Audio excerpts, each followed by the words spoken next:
ជួបប៉ុនពូកែបង្កើតបច្ចេកវិទ្យាអាមេរិកនាំមកគ្រឿងវានុវត្តថ្លៃថ្លា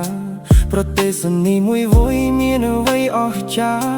តែមិត្តខ្ញុំវិញធ្វើឲ្យគេសែកគ្រប់គ្នាគេគិតមួយជ្រុងវាគិតដល់10ជ្រុងគុំណាត់រត់លឿនជាងខ្យល់ភ្លឺសំគ្រាស្តាប់ហើយភ្ញាក់សាច់ឡើងកាំងគ្រប់គ្រាព្រោះអ្វីដែលវាគិតគ្មានអ្នកណាឃើញហួស្ដីជួបប៉ុនចេះស្អីអាមេរិកចេះស្អីបានត្រឹមបងកើតរបស់ថ្មី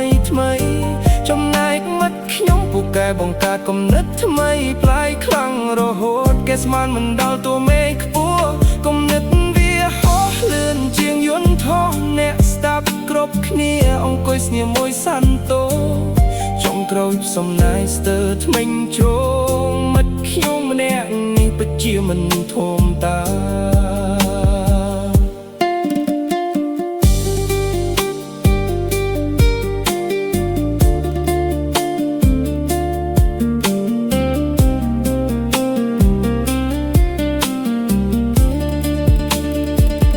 ថ្ងៃណាមិនបាញ់ចេញគំនិតចម្លែកលែងដូចមេឃគ្មានពន្លឺពិភពលោកស្នាសូរិយា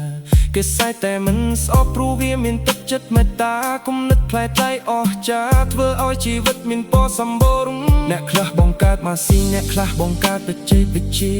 តែមិត្តខ្ញុំបង្កើតសំណាយចេះគ្រប់គ្នាវល់ទុកគំនិតខ្លះមើលទៅហួសចិត្តបន្តិចតែគ្មានកលតែជួបវាម្ដងចង់ចោលមិនដែលខ្វះសំណាយទេជួបប៉ុនកលអាមេរិកកលតែមិត្តខ្ញុំបបផ្លៃតាមរបៀបរបស់វាគំនិតថ្មីស្មីមិនចេះអស់ពីក្បាលជួបដនណាសាយចំដននោះជួបប៉ុនចេះស្អីអាមេរិកចេះស្អីបានត្រឹមបងកើតរបស់ថ្មីចំណែកមិត្តខ្ញុំពូកែបង្កើតគំនិតថ្មីប្លែកខ្លាំងរហូតគេស្មានមិនដល់តួមេឃខ្ពស់គំនិតវាហោះលឿនជាងយន្តហោះអ្នកស្ដាប់គ្រប់គ្នាអង្គុយស្ងៀមមួយសន្ទោ